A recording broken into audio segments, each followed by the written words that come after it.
to our 36th episode of Black Dance Stories. Thank you all for your patience. Here's a note about why we are here. Our dance world was pummeled by COVID-19, and Black dance artists are finding ways to talk about life during this time. Our world was further turned upside down after horrible events ensued nationally and globally, bringing attention yet again to the need for the Black Lives Matter movement. Black dance artists have not been quiet. Black dance artists have been doing the work. Black dance artists continue to make work. To stay involved, we hold these weekly impromptu discussions and tell stories. Black dance stories. This is one action, and we will stay involved. Thank goodness for this community that we have at Black Dance Stories, because we work together, we support each other, and we uphold, highlight, and celebrate all Black creatives. Tonight is our 36th episode of what we hope will be many stories told in the artist's own voices. Tonight, it's Amy Hall Garner and Amanie Payne's turn. Please meet some of our BDS family. I am Charmaine Warren. I am a light-skinned Jamaican. I am the great-granddaughter of Ida Boyd, granddaughter of Solomon Golson and Ruby Chapman, and one of 9 children by Theophilus Warren and my 95-year-old mother, Pearline Warren, who lives in Jamaica. I am the aunt and grandaunt of 25 plus nieces and nephews at last count. I am a non-disabled Black woman. Now and forever, I promise to acknowledge those who came before me and have toiled to make it possible for me to be present on this land. Today, I give homage to the Native people by acknowledging that I live on the stolen land of the indigenous Lenape people, now known as Montclair, New Jersey, with my husband, photographer and graphic artist, Tony Turner. Our daughter, Ashe Turner, a Black ballerina with locks, is in her junior year at Boston Conservatory. I have locks that fall to my shoulders. I'm wearing a white blouse and large, colorful wooden earrings. Behind me are photos of our family, a large plant, a lamp, and African masks. Happy Black Dance Stories Thursday, BDS family. We love you. We thank you for your patience, and we are so glad that you are always here with us. I turn it over to Kimani. Thank you, Charmaine. And thank you for just hanging in there with us. So, in the words of Gloria Grimes, delicious, delightful dancing night we are about to have. Number 36, y'all. The importance of acknowledging our familial and dance legacies is an essential tradition. And in keeping with the tradition, I recognize my Indigenous brothers and sisters as a first step in moving toward action. With profound respect, I honor and acknowledge the Lenape, whose stolen land I am zooming from, currently known as the village of Harlem. I am a Black, non-disabled woman, and I live with my 10-year-old son. I am sitting in my dining room surrounded by white walls. I have golden hair with close natural curls. I am wearing a dark gray sleeveless shirt and a white see-through taffeta jacket on top. I have silver bodice earrings. I am the granddaughter of Lucille Madison, a wise and giving English professor. I teach because of her. Daughter of Ronald Augustus Fowlin, Jamaican warrior and gourmet chef, and Anne Fowlin, rebel and Renaissance woman. I dance because of them. My son Tamayo keeps me present as I witness this growing boy. I am in awe of his amazing talents and his blossoming spirit. And with that, I turn it over to Makeda. Hey, thank you, Kimani. Hi, everyone. My name is Makeda Lily Nwabunkosi Margie-Rose Roney. I'm in this human experience as an able-bodied Black Indigenous American woman. Pronouns she, her, and they in acknowledgement of my ancestors and my spirit team that is all around me, and that is also me. I come from a long generational line of artists and energetic intuitives, both on my maternal and paternal lines, the Love Roni line. which extends out through so many amazing, powerful names, people, ancestors that I send my love to and my gratitude to every day by just being here. Even me by just being here. I am the daughter of Nia Love and Antoine Roney, sister of Kojo Roney, Zipporah Roney, and Turquoise Love, all of us beautiful, powerful artists. I am zooming from Harlem, which was respectfully and harmoniously occupied by the unceded Lenape. I am a life, body, soul alchemist in which I turn ethereal matter into what we call art, poetry, dance, and music. I said music, yes, and whatever else my soul is called to channel and express love, light, and truth. I am sitting in my loft room on a love seat. Behind me is a white wall. I have my hair in two braids that's coming down past my shoulders. I'm wearing a gray sweater, shirt, long sleeve. I have a rose gold hamsa and a gold aquamarine necklace, and I'm wearing gold hoops. So community is such a big part of Black Dance Stories, as we all know. And so we want to know who is watching tonight. Please like this video, drop some comments in the chat, say hello, where you're watching from. Feel free to engage, ask questions, please, and share some love. Also, please follow us on our social media. Our Instagram is at Black Dance Stories. Our Twitter is at BLK Dance Stories. Both our Instagram and Twitter links are in the chat, as well as the description of this video. And most importantly, please subscribe to our YouTube channel if you haven't already.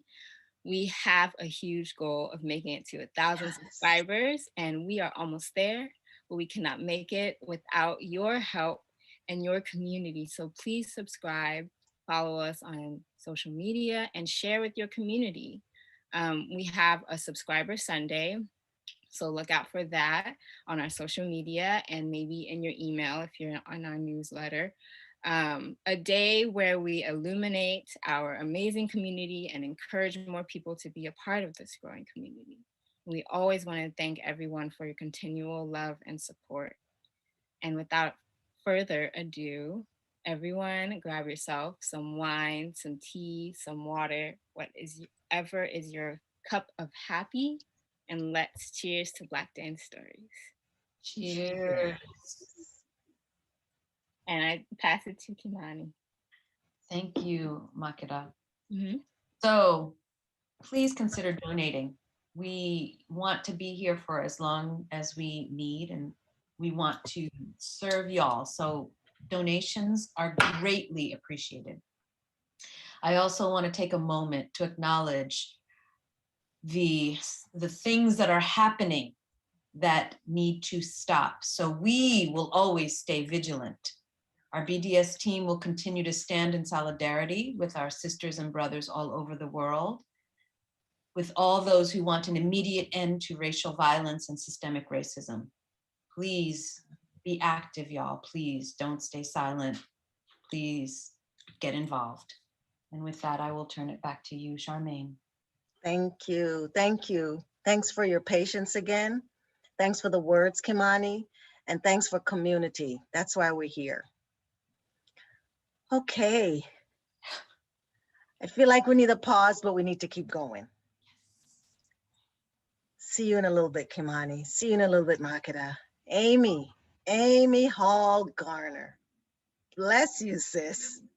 Thanks for being here. Come on in and say hello to the people. Hello, everybody. How are you? How are you, Charmaine? Cheers. Cheers. Well, you can't cheers and not take a sip. Yeah. Taking a sip. Taking a sip. How are you? I'm so good. Good. How are you? Introduce yourself and tell us how you're doing and tell us all the things. All the things. Okay, well, my name is Amie Hall Garner, and I just want to start by saying thank you so much, Charmaine, for this gift of Black Dance Stories. You know, we spoke, when was that? A couple of days ago. And so you told me that at the introduction and what I had to say. So I started talking to my mom about my dance history. And it was this amazing conversation that we started to have. And I don't remember what question I asked her, but we just went on this whole long thing. And we would have never talked about that unless I was doing this. So thank you for that. And she helped me remember things when I was too young to even remember. So it was a nice conversation that we had. So thank you for that. Yes. Yes, like that was our dance story between her and I. Yeah. Yeah. So yes, but I will, I guess I'll just jump right in, right? Okay. Well, like I said, I'm Amanie Hall Garner, and I am the daughter of Morris and Doris Hall. Yes, their names rhyme, Morris and Doris. Morris is from Alabama. He's from Fayette County, Alabama, actually. He was born in the same house that his mother was born in. And my mom is from Baton Rouge, Louisiana. She was born in New Orleans, but she lived in Baton Rouge, Louisiana. And I am the sister of Alex Hall and the granddaughter of Henry and Geneva Spooner. They are both of Louisiana, of Arbroath and Ventress, Louisiana. We call it the country. That's what when we say we're going to their house, we're going to the country. And then my other grandparents, Ernest Hall and Sally Mae McCary, and they're both from Alabama. And so, yeah, those are my ancestors, except for Henry. Henry is still with us. Henry is 97 years old, and I am speaking to you from his bedroom. I am at his house on the stolen land of the Choctaw people. And so during this pandemic, it's 7 of us in here under one roof, and our age ranges from 5 to 97. So it has been an eventful year since March 12th of last year. And yeah, we're here. All of us are together here. And so, yes, I'm the wife of Michael Garner, and I am the mommy of Henry Doles Garner, who told me last night that he is a man because he is 5. So there you have it. He's 5 years old, so he's a man. Yes, I'm a Black woman. I have short natural hair, honey blonde at the moment. I wear glasses. I have on a green sweater. I have dangly silver earrings, and yes, I think I described myself, yeah. And I was born in Huntsville, Alabama, just so you know. That's where the Alabama comes in. Both my parents met at Alabama A&M University, at HBCU school. My mom, I said she's from Louisiana. She went to LSU, Louisiana State University. And those of you who know me know that I go hard for my Tigers, but but there's a reason. My mom, she was one of the first groups to integrate LSU. She was one of the first music majors to come out of their department. So she kind of paved the way for a lot of people at that school. So that's why I rep the Tigers so hard. Yes, the football team, I love them, but it's because of her history there with LSU. And she was at that time in the 60s where all that was happening. So I'm very proud of her and proud of what she did. She got her bachelor's and master's in 5 years. And during that time, that's something to say because there was a lot of things against her. So yes, so that's why I go hard for my Tigers, LSU. And my dad went to Alabama A&M University, HBCU, and they met when she had a job there. She went to Alabama and she lost her keys, and he helped her find her keys. And I guess he's been helping her find her keys for the last I'm 43, so what, 45, 46 years now. So yeah, that's my family in a nutshell. And I guess that brings me to how I started dancing. You know, I'm the firstborn, and my mom, like we were discussing the other day, I asked her, when did I really start dancing? And I remember I started when I was very early at 2.5, and she said that I started at a Montessori school and under Jean Soroti, which I remember walking into this room. I don't remember everything about it, but I just remember the room and walking into it.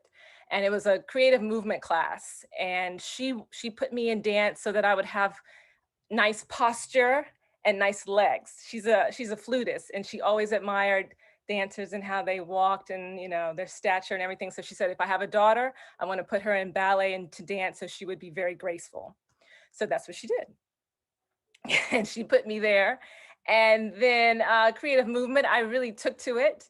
And so she tried to find a school in Alabama, in Huntsville, and she found this school called Valley School of Dance. And it was a woman by the name of Dory Sheehy.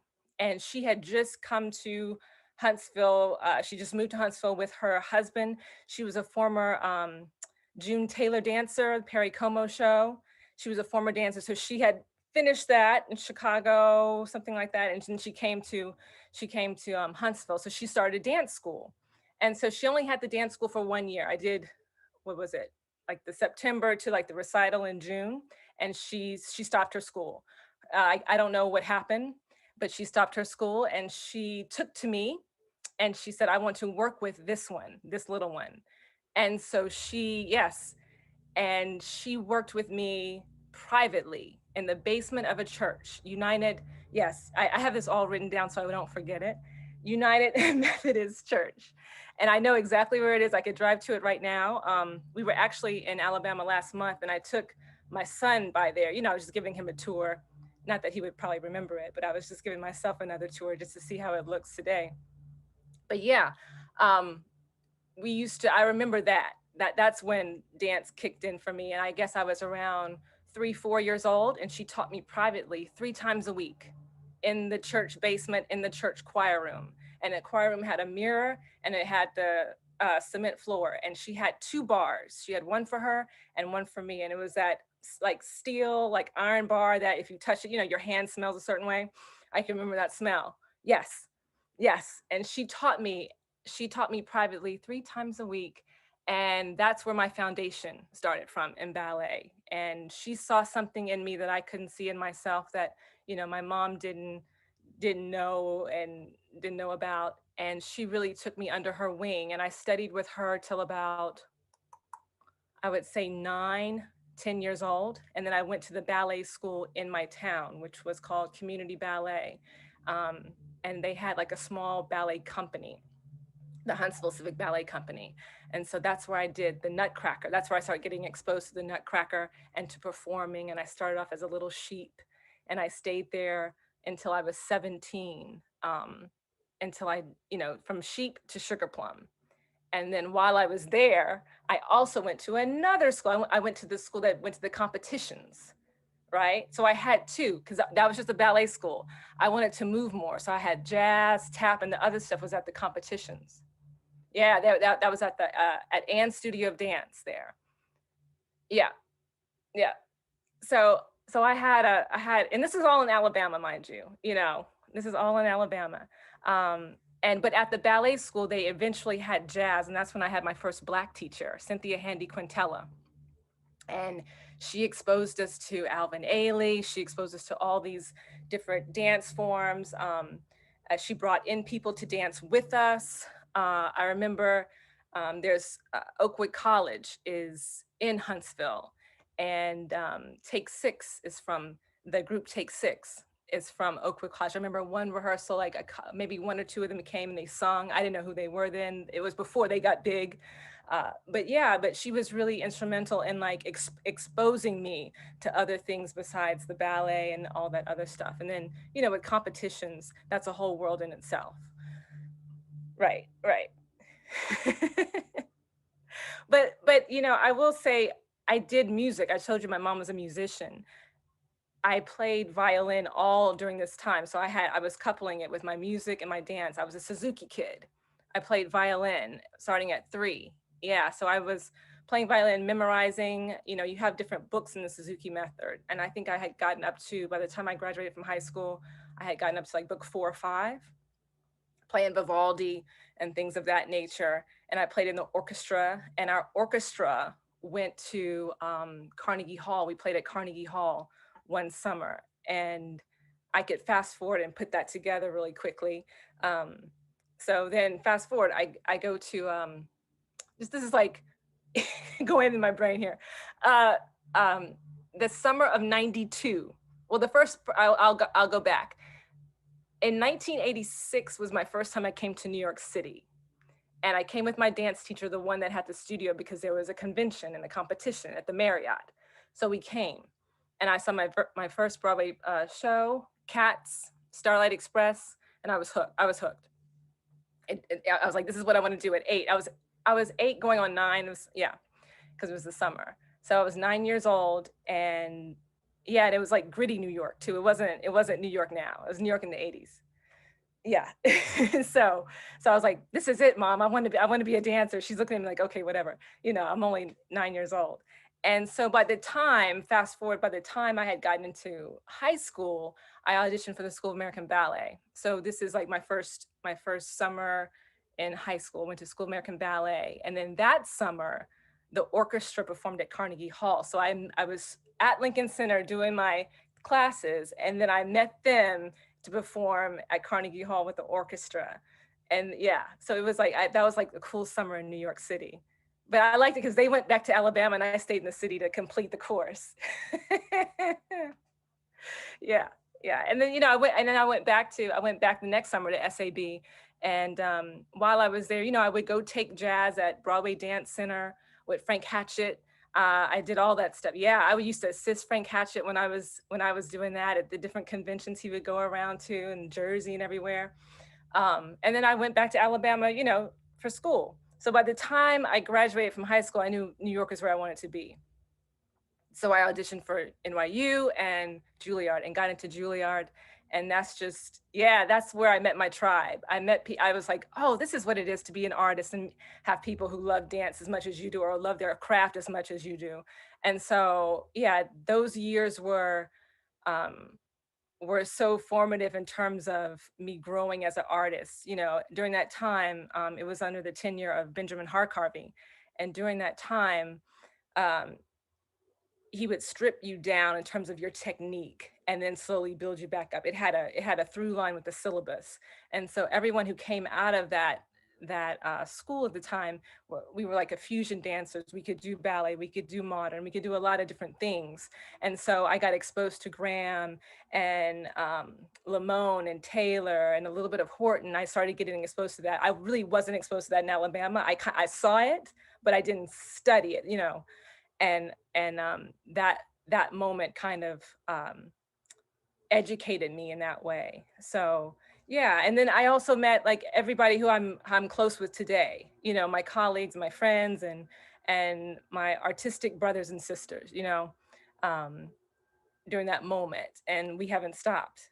Yeah, yeah, yeah. So yeah, and from there, let's see. I started working. I got injured.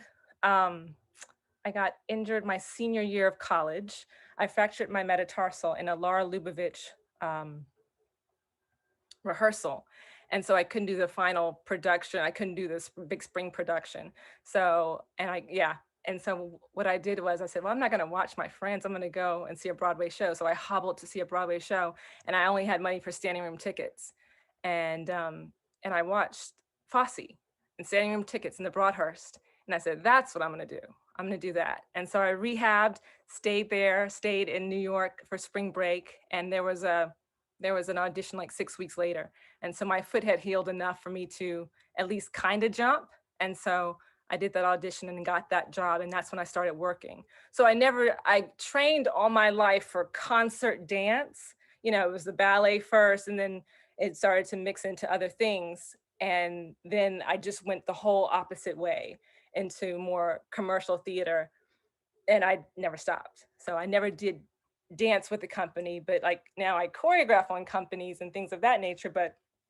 And I have so much respect for those dancers, but I never did have that performance career. My performance career went completely in the opposite way. And so I started doing Broadway shows and all those things of that nature. I was a Rockette. I worked with a lot of cool people that I looked up to when I was studying, and now share the stage. I used to watch my mom.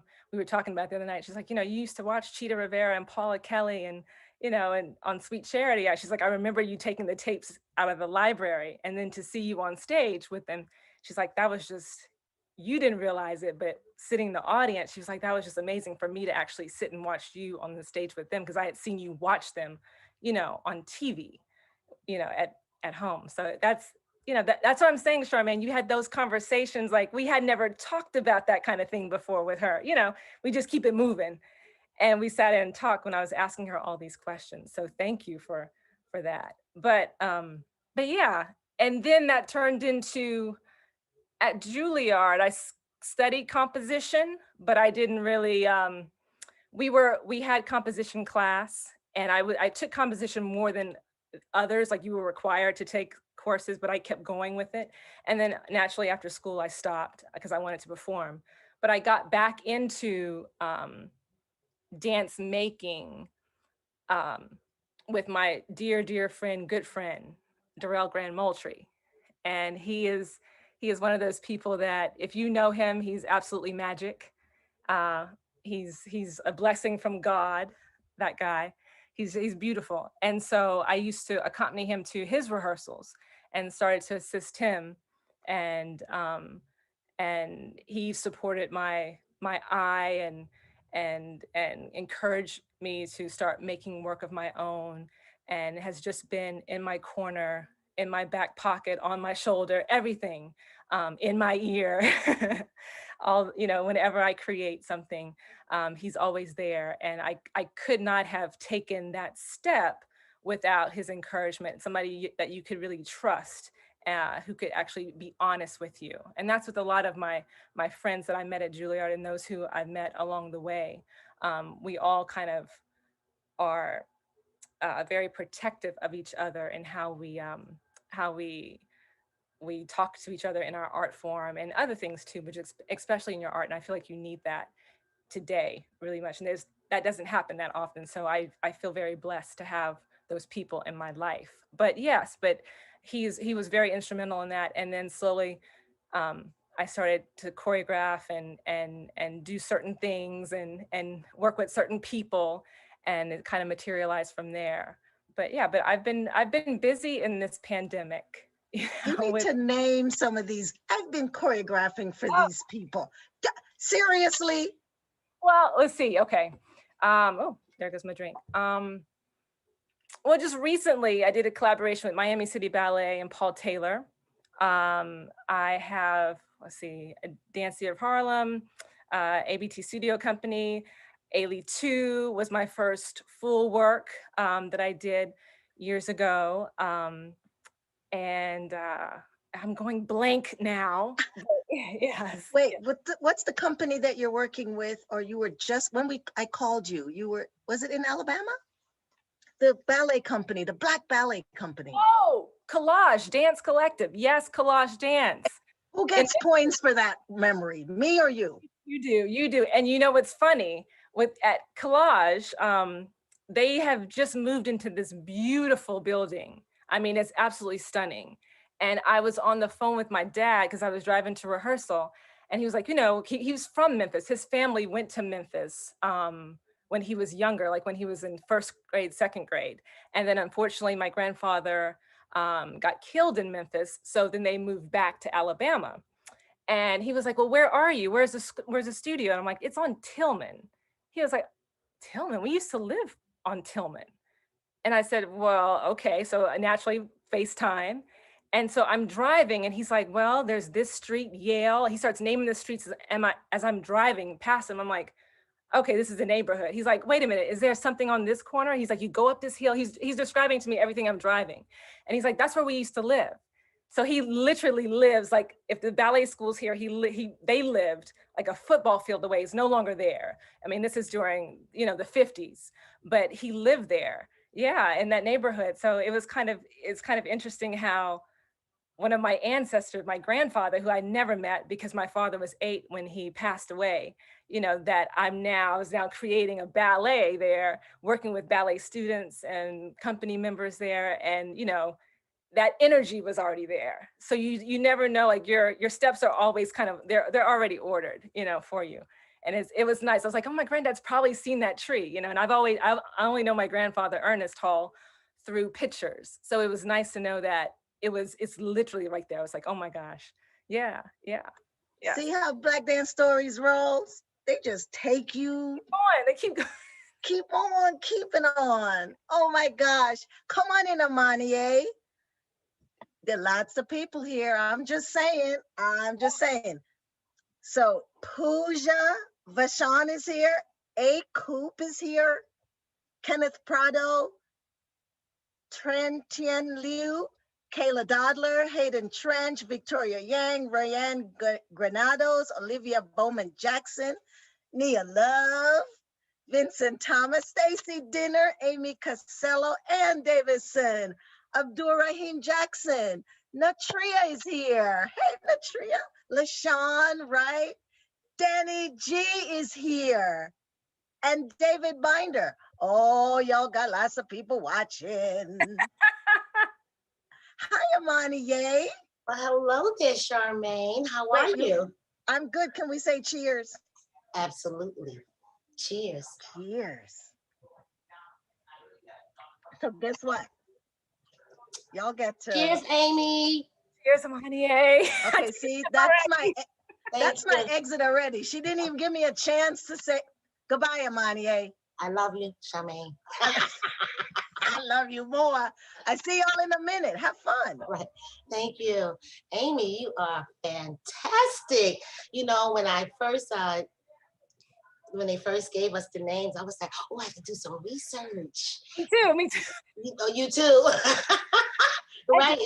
But I just said, I listened to your story. I just wanted to be so organic. And I just loved it when you were talking about the studio. I just love it when spirit just really just steps in and take over, and those ancestors just guide you right back. You said the steps are already ordered. And that was so beautiful with that whole studio aspect. Yeah, sometimes you think they're not, and sometimes you want them to be ordered in a different way because you want to, but then I guess the older you get, the more you just surrender to that and understand it and go, okay, this is why this is supposed to happen. Exactly. And yeah. So how long did you stay in Chicago? Chicago? Yeah, because I remember when the American Ballet and Joffrey kind of tried to merge. So were you ever in Chicago, or you just went under that umbrella? I was in Chicago for 6 months when I did the national tour of Fosse. And then when I went to go choreograph what they call now Winning Works. But back then it was Choreographers of Color Award. And that was in 2011. So I was there for that. Yeah, but I love Chicago. Chicago is like one of my favorite cities. If I didn't live in New York, I would live in Chicago.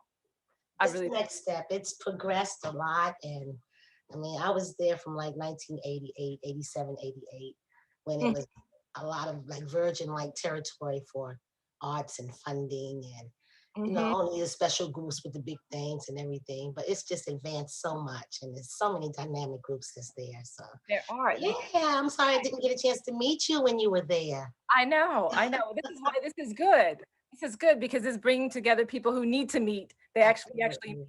Yeah. Absolutely. Yeah. Now, when you were in Chicago, tell me about your company, the company that you started. No, I did not start the company. Oh, you did not start the company? No. I was the third artistic director of the company. It was formulated in 1972. That was really under another name. I think it was called Creating Humanity Through Creative Arts. So they used the acronym of that. And then when the first artistic director came through as a dancer, it was renamed Muntu Dance Theater of Chicago. And that was like about 1972, 73. And unfortunately, Alio Talbot, bless his heart, he passed away. But he was a special person because he came to New York. I was living in New York during that time when that company was formulated. And he came to New York and he just worked with everyone in New York. He got his studies in. He was just such a charming person. And he would go back and extend his knowledge to his company. Just a wonderful, what was he in? You know, you make me want to shout. Blues Brothers. He's actually one of the dancers inside of that. Oh, wow. Okay. And then Muntu had a wonderful director named Papa Abdullah Kamara that hailed in from the National Dance Company of Senegal. And he brought a lot of the ballet, dance theater, in terms of African theater incorporated into the dance. And then I came in and was there for like 33 years. Oh, wow. And then the story continues. It's celebrating 47 years to this day. Wow. Yeah. And to lead a company, though, that's, I'm Woo. not leaders of a company, because that is a job that it may look easy on the outside, but you are constantly working, constantly, you know, you wear so many different hats. Yes. Of the company. At the same time sometimes. Yes. But it's a blessing though, that when you can be steadfast in something like that, and you know what I mean, you get your licks, but you also get your many blessings. You get to see the fruits of your seeds develop and grow and go out there and make names for themselves and still extend and become better people and better dancers. So, you know, it's all rewarding. Thank you, Lord. Yes. So have you ever thought about starting your own company? You know what? Yes and no. Speaking of Danny G, not last summer, summer before last, I had to present something for Summer Stage, and I put it under the umbrella of Amy Hall Garner Dances. And at that moment, it got me thinking, well, maybe, you know, this could be something in the future, but I've never had that urge. You know, I feel like if I do a company, I would want to make sure my dancers are okay, that they have insurance, like all that stuff. And you have to do a lot of fundraising for that. And it takes a lot out of your life. So if you are up and running and choreographing and traveling right now, do that. do that. Because when you have a company, you have to take time for them. You have to take time to lay foundation. So it takes you sometimes out of the performance and makes you put on a more administrative hat, more so than a performing hat. So yes, and I'm fine with that sometimes. Yes. You know, sometimes you feel like you want to be an administrator, and sometimes you feel like you want to be an artist, but then they both have to kind of go hand in hand, and one wins over the other sometimes, the administration. So I'm not sure if I'm ready for that yet. Yes. Maybe in the future, you know, if you're at my own company, because that's hard to start from the ground up, you know, forming a company from the ground up, if that's not your passion. Right now, my passion is more creating. Well, it's truly a calling. Yes, it is. It's truly a calling, and you seem like you have your angels watching over you. So when that time comes, it'll come. I'm so happy to have met you. Ew, this is wonderful. Yes. Wonderful to meet you as well, because, you know, now we really don't get out to meet anybody. I feel like I've been seeing the same 7 people in the house for a whole year. So it's nice to just. At least you have 7 people to see. This is true. Yes. This is true. But it's lovely to meet new people during this moment and make a connection during this moment. So, you know, this is wonderful. And we give thanks to the world of Zoom, but however, it's nothing like that kinetic connection that takes place when we're one-on-one and have the energy circulating. So we pray for some sense of normality, even if it'll be a new normal, so we can bring a sense of normality to that, you know, because I think that's important to be able to touch one's souls. It does. And you know, as a dancers, we take it for granted how we feel energy and we feel the space so much, and not being able to do that has been such a void this year. And just the simple feeling of just creating space and moving through space and have others moving through space with you. You know, you feel that camaraderie, and I haven't felt that at all. And so I'm missing that, and I can't wait for it to come back. And if it ever goes again, I will not take it for granted. I will say that. But these are some revealing times, and it does make you go within to assess all that there's needed to be assessed, you know what I'm saying? In terms of your personal life and everything. So yes, definitely. You have things in the back of your on your wall. Are those awards? Or? Yes, most of them are, with the exception of the big picture in the middle. That's a picture of the Savoy Ballroom back in the day. Doing, dances doing swing dance, but around it, yes, it is my awards, accolades, Ruth Page Awards. I have 2 of them, the African American Arts Alliance, the Black Theater Arts Alliance, Hedwig Dances. Did you know them when you were in Chicago? No. You should check them out. They do a lot of work in Cuba and stuff like that. Yeah, I'm on two. Yeah, I have a lot of awards and stuff, and Yeah, so on the back is some of them. Yeah, that's beautiful. thank you. Recognition and just shows your your contribution to the dance world, you know. It's It's been a long time. But that's what we want. We don't want it to stop. That's right. I said still kicking. I had a dance mom, Norma Miller. She was like the queen of swing, and she Uh-huh. was just such a dynamic person, a one of a kind, and she really taught me the reality of I couldn't never say I was tired around her. Mhm. You know how people say, "Oh, I'm just tired of this." I could never say that because every time I saw her at age 97, yes, I'm gonna get a show up at the Apollo. I'm gonna write another book, and this and that. And so it was like, oh, I can't even say nothing. My little whimsy thing. So just the art of keeping on pushing and keep on keeping that vision alive of Yeah. knowing or partially knowing what you want to do and making it manifest. And Mhm. that seems like what you've been doing. I try. And you have been doing that. Yes, you have been doing that. So I have to follow your footsteps. That's all I Um, do. give thanks. Yeah. Well, let's say salute to that. Yeah. I'm salute too. She comes back in. Of course. Charmaine, right on time. Wait, Amanie, before you go, Amy, you have to tell them who Norma Miller is. You can't just drop a name and go. I did. I said she right? was the queen of swing. She's passed away now. She passed at age 99. So by the last 2 years, she's passed away. But she was one of the original and authentic Lindy Hoppers that helped to be able to spread the realm and the dance and the knowledge of Lindy Hop around the world, along with Frankie Manning, who was one of the Yes. greatest dancers there in Lindy Hop, along with Al Mims, Sugar Sullivan, and just to name, even Pepsi Bethel was up there with them. They all knew. So if you don't know who she is, please look her up. She has films, she has books, she has meaning. Maya Deren, Mayaaderen, has some films. Amy's too young, Amanie, Okay. but I took class at Pepsi Bethel.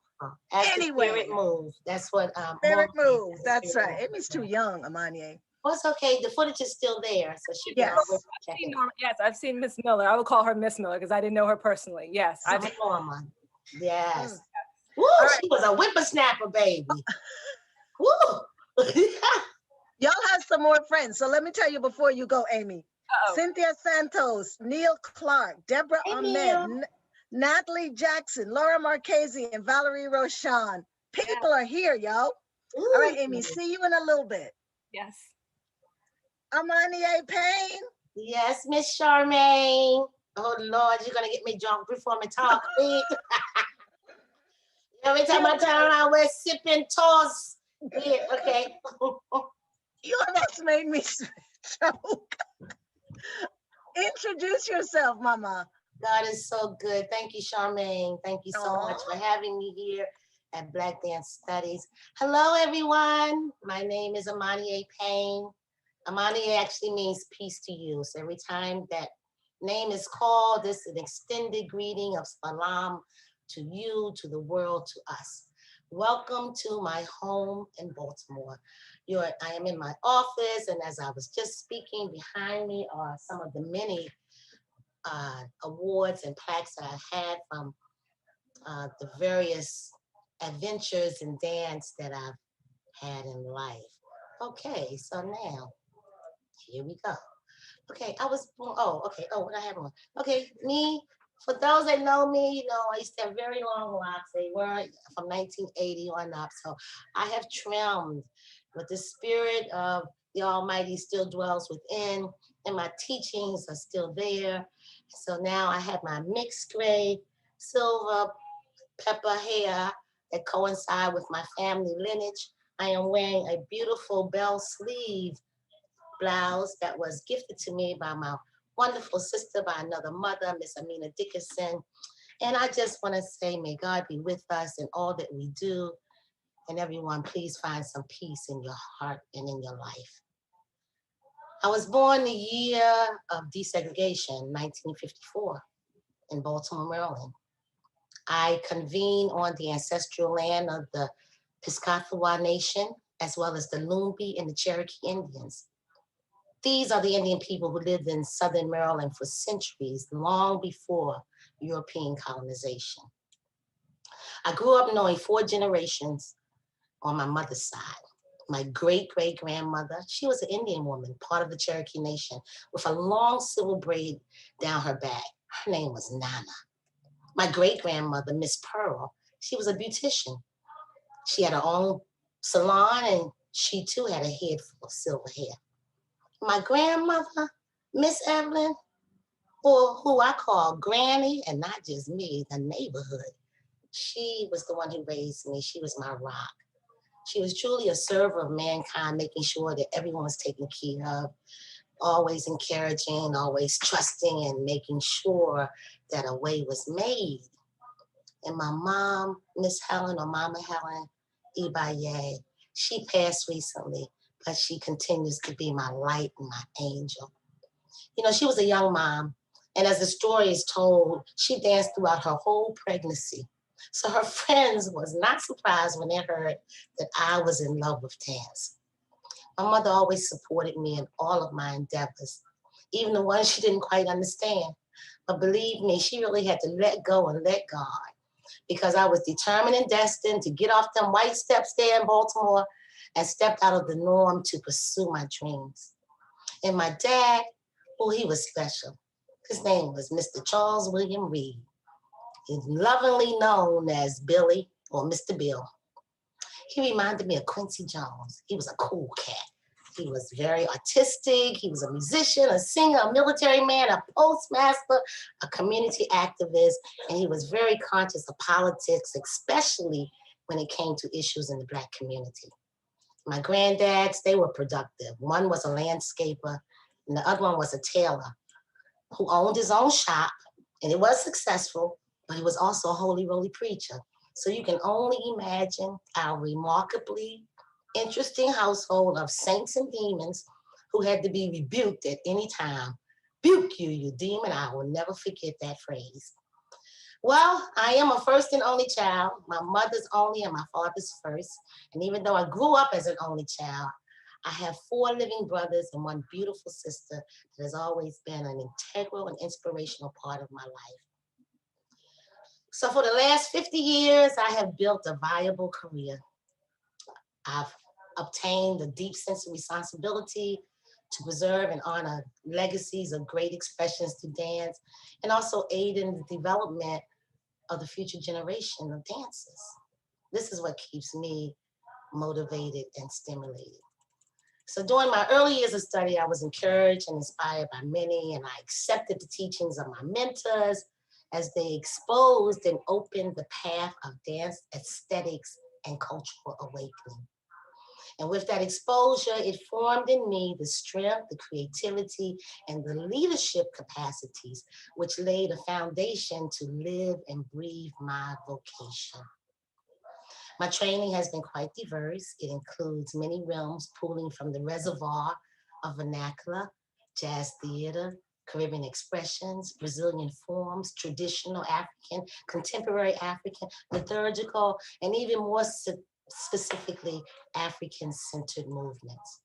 So let me go back and do like a little timeline and run through this kind of quick. So in 65 in Baltimore, of course, you know, there was not many dance studios for people like us. So, you know, my mama knew I was a little tomboy and had to get some grace up there in me because I like to play games with my uncles and run. I could run fast. I couldn't get tackled. So they was always calling me. So she put me in ballet at the YMCA. And actually, you know what, you guys? It never left me. And it's also what gave me the appreciation for form inside of dance.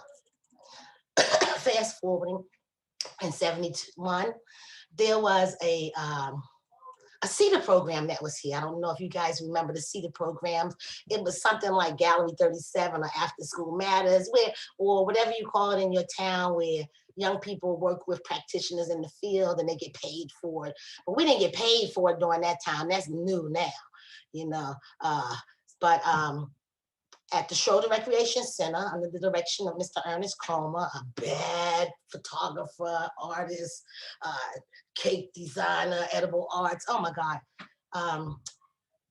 He had the CETA program there. And actually, this is what really jump-started my love of dance and culture.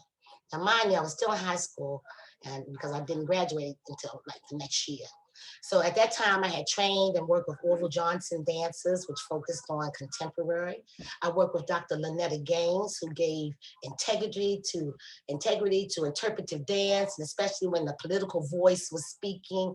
So I'm really, truly thankful for her in my life for giving me strength and definition of intent. I want to thank Aisatu Bay Gresha. She was my first African dance teacher. She came to Baltimore from New York with that Olatunji technique, and she instilled information and knowledge in me that I still use to this day. At that time, we were very rebelistic.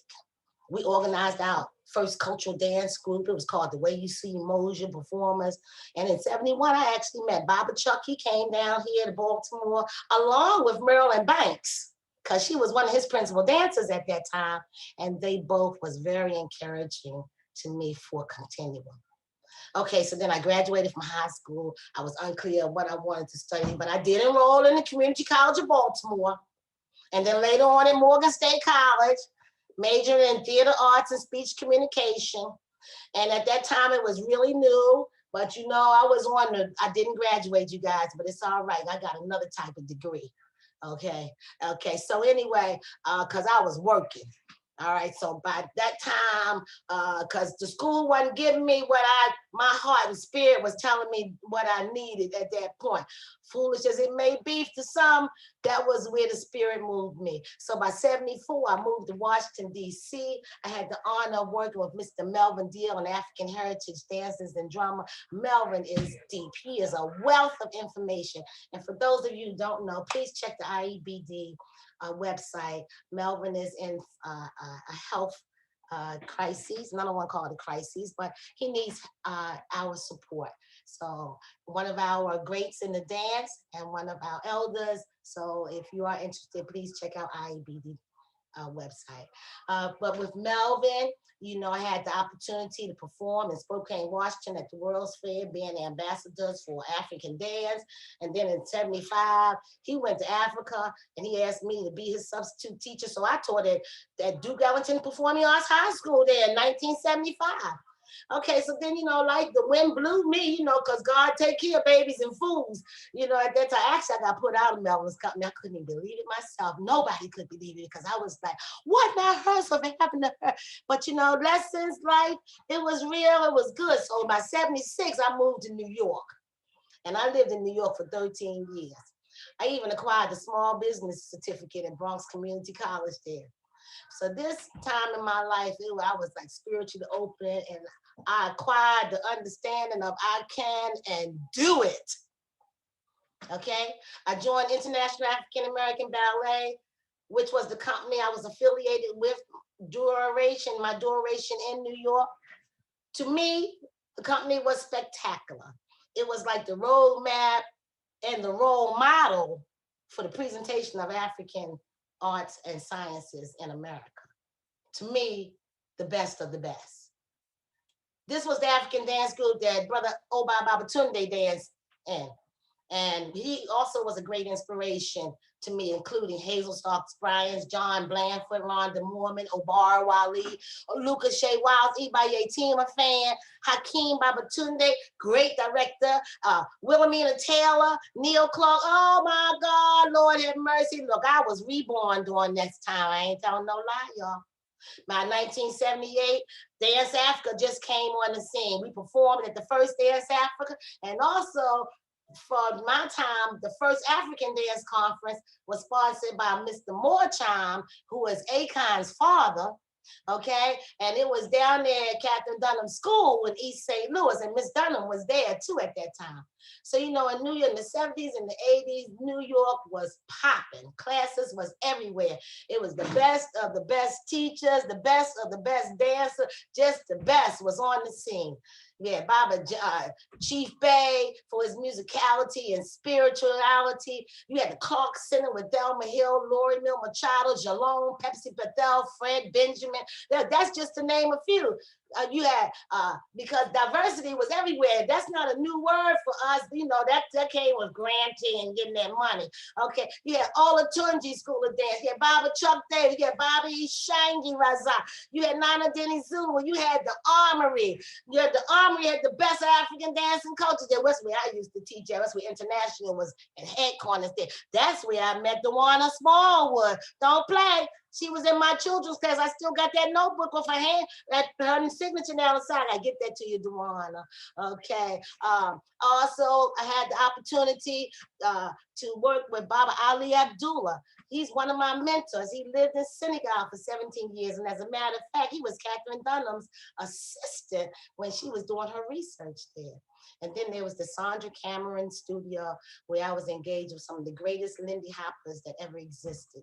You had Steps with Pearl Reynolds and Lavinia Williams. You had Leslie Skate School with all them African dance classes. And that's when Yusuf Kambasa and them had just come over. Don't play, Then we had, Sounds in Motion up there in Harlem. Diane McIntyre studio. Yes, indeed. I used to teach classes there. Oh my God. I can't even think about those times. I know y'all think I'm crazy, but I'm just, it makes me feel so good. Okay, and then the classes, Jawoli Zola was teaching classes. Mickey Davidson was teaching, Bernadine Jennings was teaching classes. And then you had Hunter College, Dr. Pearl Primus. Okay, the best classes. It was like we was in church. We was engaging in cultural enrichment from a holistic approach at that time. And it helped to shape our minds and our hearts. By 80s, I started studying with Mamadou Parks. This is what started my connection with Lindy Hop World. And I really thank my partner, Mr. Clyde Wilder, who was also an integral part of the International African American Ballet. By 91, Clyde and I, we won the Harvest Moon Ball competition. And then we went to Germany to compete at the rock and roll competition. Lord Clyde, it broke his hand. 2 weeks before, we gonna talk about asking me, what you going, I broke my hand, what you going to do? I said, you broke your hand, don't play with me. But we went there, and our 275 people, with everything we did back, because we came 21st place. Thank you, Clyde. So by 82, good Lord, that was a year. Remember Black Dance America? The film that came out? Well, there was actually a road production that toured, and it was called Sweet Saturday Night. So I did that tour.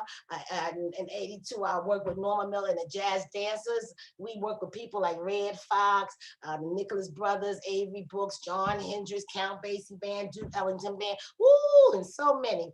Oh, Lord. And then also in 82, I worked with Kumpo West African Touring Company, and we opened up the Epcot Center. Y'all know what Epcot stands for? EPCOT.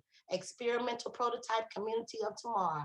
Don't it sound like what we living in now? Okay, and that was under the direction of Brother Pagai or Ibrahim Kamara.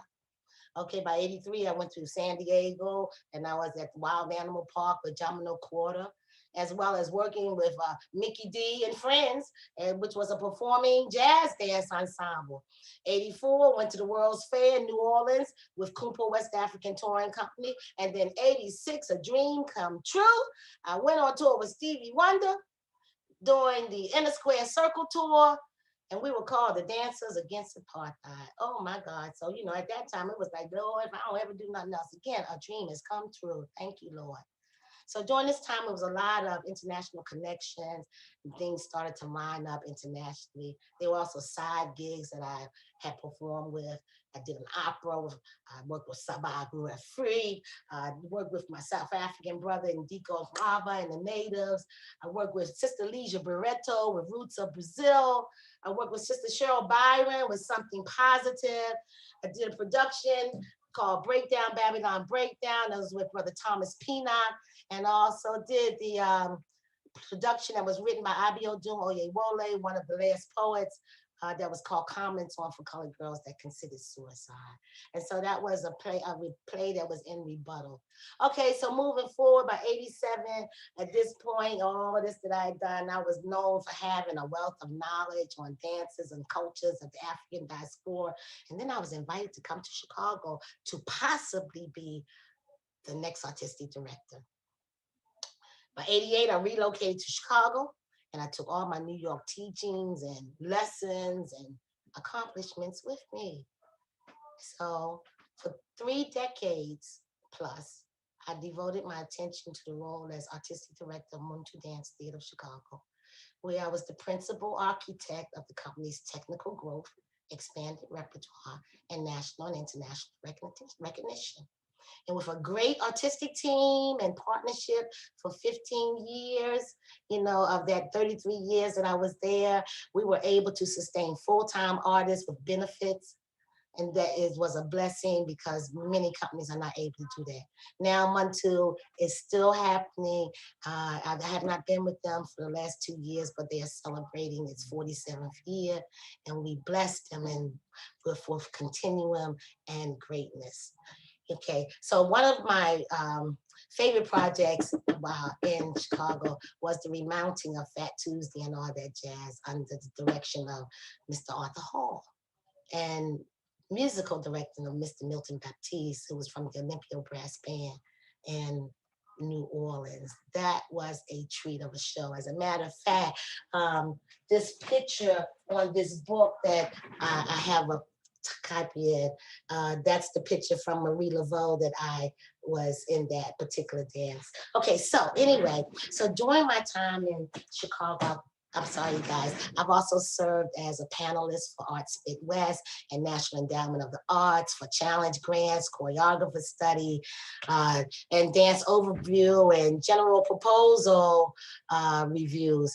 Ooh, that takes a lot sometimes, okay? So some of my teaching credits includes countless classes from Arts Education Organization, Performing Arts High School, Jacob's Pillow, Bates and Colorado Dance Festival, intensives for Philadelphia, Philadanco and Cleo Parker Robinson, residencies for university-based dance programs, conferences like Dance Africa, Conquer On, Black Dance USA, which just completed its series yesterday.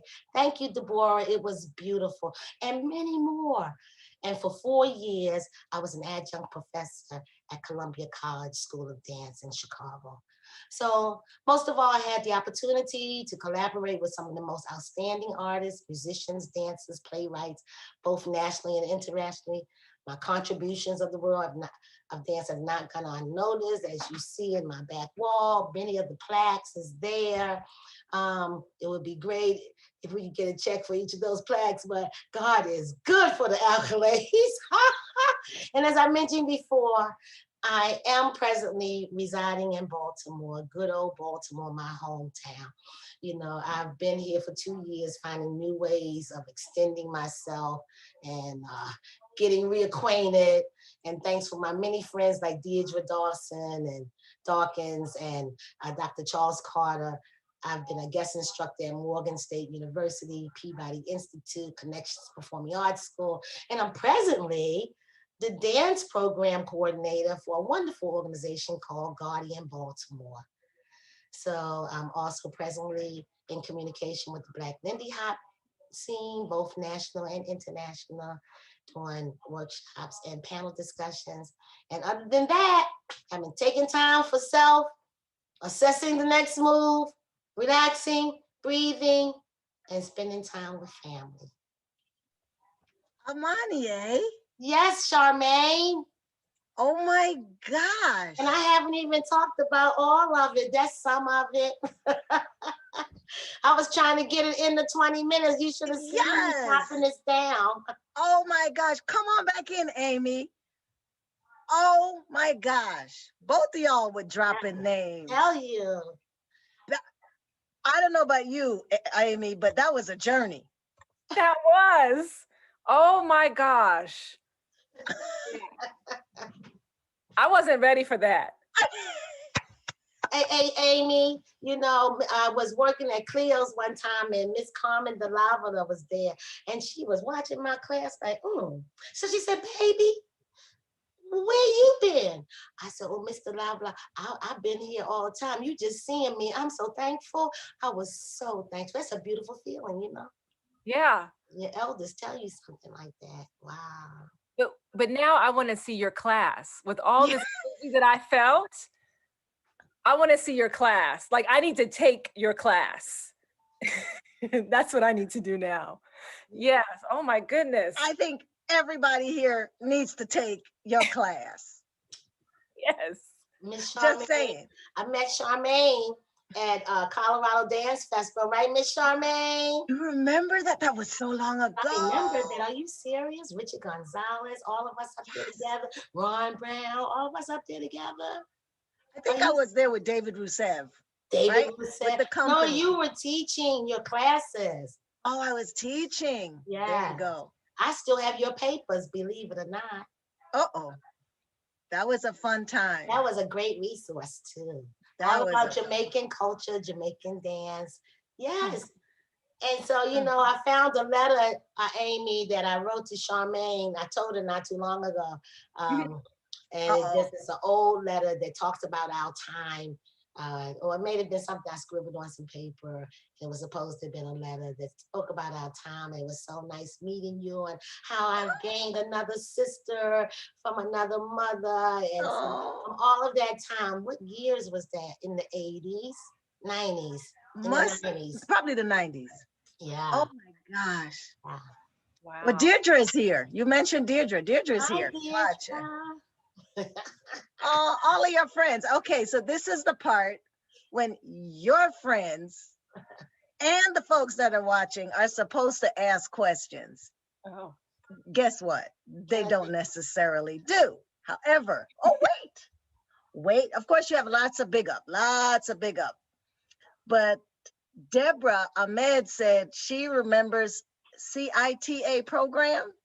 Okay, CITA program. She worked at the Kumba Theater Workshop in Chi-Town. Yeah. So it was in Chicago and it was in Baltimore too.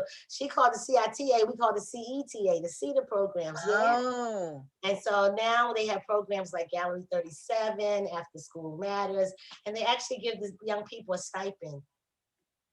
Good for them. It's like, you know, job training. Yeah. Situations on top of learning arts. So when you both started talking about Chicago, a lot of people came in the chat talking about, yes, Chi-Town. I'm sorry, y'all. It's too cold there. It is. Yeah. It is. Chicago's nice, what, May to October? Oh. That's when I like Chicago. They used to have this thing called the Taste. Do they still have that? Yes. Yeah. They scaled it down some, but yes, they still have it. Yeah. Oh, I love that. Oh yeah. And the outdoors in Chicago. Chicago, you know why I like Chicago? Because it reminds me of a southern town and then a northern town mixed in one. Like you you know, you could feed your southern soul and you could get your northern fix at the same time. Heavy Mississippi. Heavy Mississippi. I love it because it has a great Black voice, politically and economically. The Black artists that is there are so profound. I mean, and dynamic. You have the ETA, which is one of the first Black-built theaters that existed, and just so many dynamic people have come through there. And even out of Joffrey, Pierre has his name. Do you remember Pierre? No. Okay, Pierre Lockett. He has his own company out of that, you know. So many doors have opened up. They have a new thing in Chicago called Black Dance Legacies, everyone. Oh. And, yeah, so that's recognizing many of the Black dance companies that exist there. Good for them. Now, I'm peeking in on your conversation about starting a company versus having a company.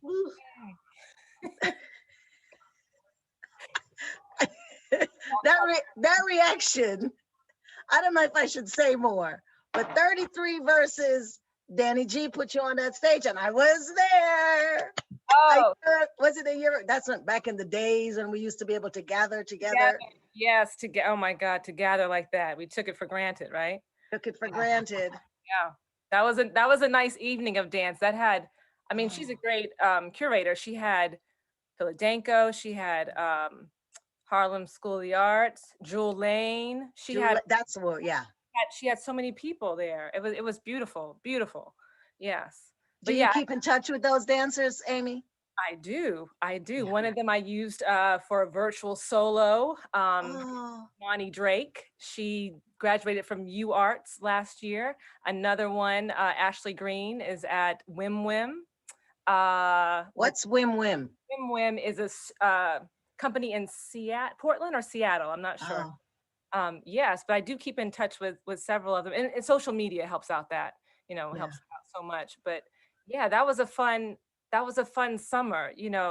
Those ladies, most of them were going into their senior year of school, so they've all graduated now, and I can't wait to see where they land because they're such a special group, and the guys too. I think one of them was already working with Ailey too, and the other one Oh, apprentice. So then COVID came, but after COVID, I'm thrilled to see where they start in their trajectory in dance. sounds like Amaniya is gonna have to be your go-to. I know. Well, you know what she said? I can do it. Yes. She said, I can do it. I'm taking that. Do it. Do it. Just do Do it. it. Yeah, because sometimes you question yourself and you're like, well, should I, could I? Well, let's see, it's a push and pull. It's like I tell my students at the school, get out of your head. Sometimes you get in your own way. Yep. And you got to be bold and you got to take that chance, because there's another side of you that says, I can, the other side is saying, girl, do it. Yes. All right, here's a question for you, Amaniye. What are your feelings about Lindy Hop and what the relation with the influence of African American dances and culture are?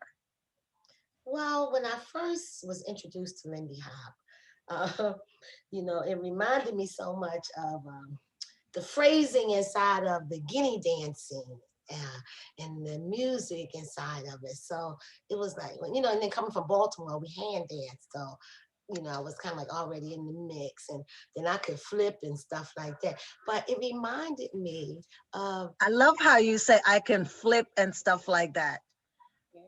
I don't think this is the best analogy, but when cheerleaders go on shoulders and flip over, or when they throw you through a leg, that's what she's saying. I can flip and stuff like that. Wait a minute, let me say, I could. Okay. Wait, Amy, can you or you could too? I could. Good, yes. It's a kinetic connection. I believe in the proverb, when the drum beat changes, the dance changes. And so there's a different drum beat in the traditional dance, but you can pick up the correlations and you can pick up the movements and the earthiness. And it's a stylized thing. I created this thing that was called African Swing, where I utilized the Willow Sedone rhythm inside of it, and I could put Charleston inside of it and then show the Charleston like movements of traditional dancing and just so many other things. So that's why I said study, create, be the chef of the dance world. Potpourri is good, but you got to know what to put in. Don't want to turn out to be goulash.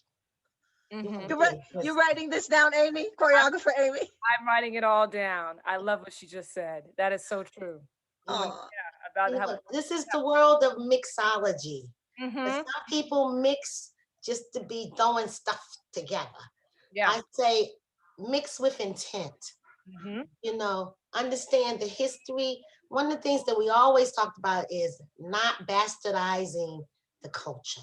Yeah. And so how do you really do that? And what does that really mean? What's authentic? What's traditional? Once it comes out of the village, the authenticity of what was is there. But the reality is that somebody has already created. They create in Africa. Yeah. They create here. So we have to keep that creative spirit within alive.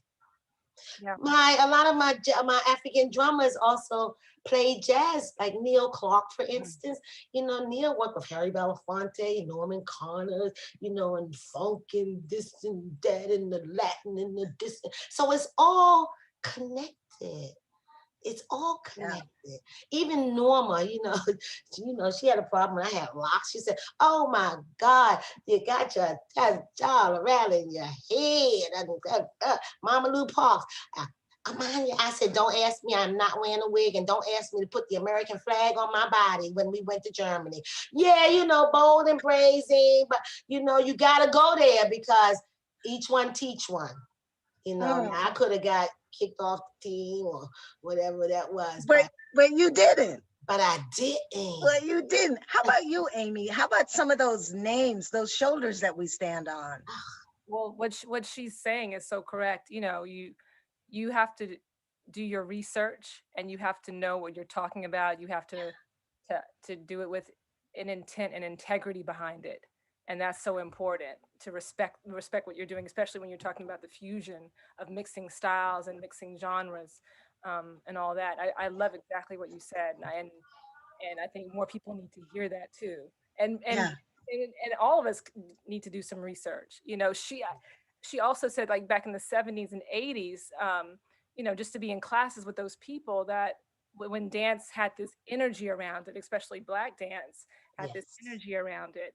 And I know for myself, I did not grow up with that education. I've had to kind of pull and look. And yes, I've seen, videos of Norma Miller, but I would love to sit down with somebody to just hear stories, like firsthand, instead of reading something that someone wrote. Like, what was that firsthand? How were they in the studio? How did they create? How did they teach? How did they share the language? Those things are very important so that we can pass it on in the correct way, not an interpretation or one person's interpretation of it, so that's really important. I love that. I'll be calling. Anytime. There's a great group out, you guys. It's called Creative Voices for Change. And it's like an international group. It's like an international Lindy Hop type of group, but it's mainly Black focused.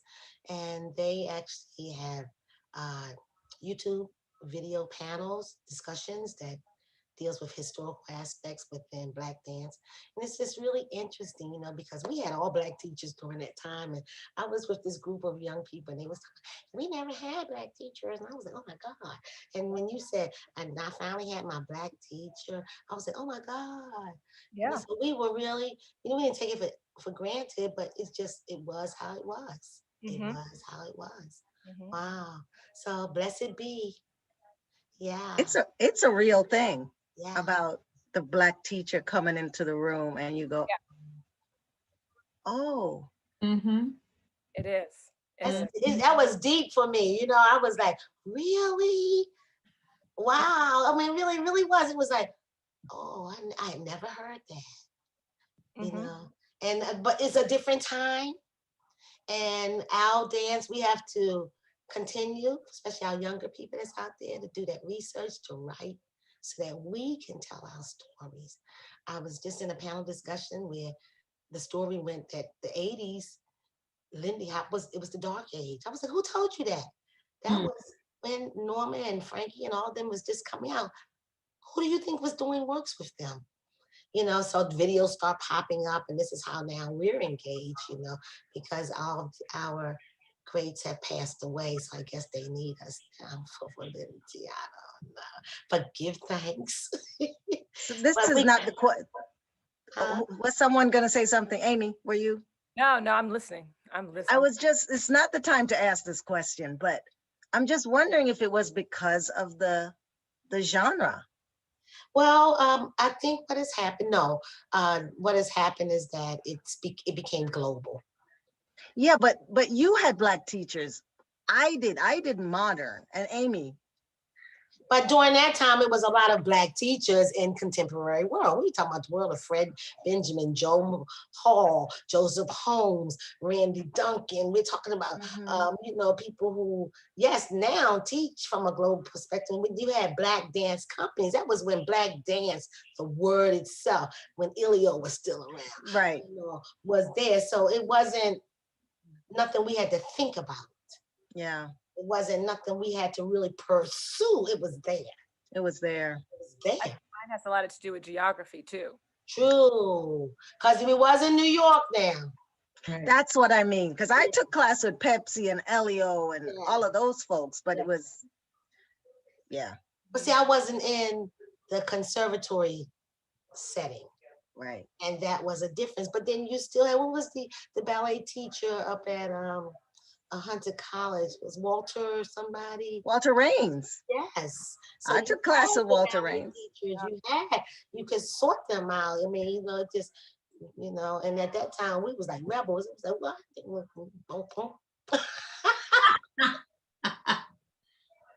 Oh, What? They had to be on the manners. yeah. Oh, When they came to our spaces. yeah. So the history was changed Mhm. when it became globally. It became codified and it became counted because Yeah. when that wasn't counted, there was a kinetic way where you got, and just like when you're doing double dutch, you got to get inside them ropes. You got to get inside that music, and you knew the music. You didn't go to class for that. You hung out at Northern Lights or That's right. Small's Paradise or those types of places. Wasn't no classes to count 5, 6, 7. You dance with them people. You dance with the couple. You dance. That's how you learn. It was like, what? All them. I have to catch up, and it's funny. Well, I want to big up Amy There's no because terminology that's there. It's like I'll be saying and bang or break off, and they be saying, "Oh, that's step back," and now we're gonna do the TikTok. I said that was called the Uncle Willie. So it's a whole different. So instead of trying to bite and bicker, it has brought other young Black Lindy Hoppers into the field to learn about their history, but they just realized. But they lied. I said, well, that's your fault because they always lie. Don't play with me. We learned that right. Columbus discovered America. That was the biggest lie that we all learned in school. So now you're supposed to be conscious, cautious, and do your own research. And work together. And work together. And I was just gonna say, thank you. I big up Amy because Amy just did the work for. Oh my gosh, why I just said it to you and I forgot the name. The 3 ballets, and it's young Black ballerinas. Oh, yes, Meaningful Emotion. Yeah, Meaningful Emotion. It was dedicated to Virginia Johnson, Lauren Anderson, and Deborah Austin. Yeah. Ballerinas. Black ballerinas who. Black ballerinas, yeah. So community. Yes. Oh, what a ride this has been, y'all.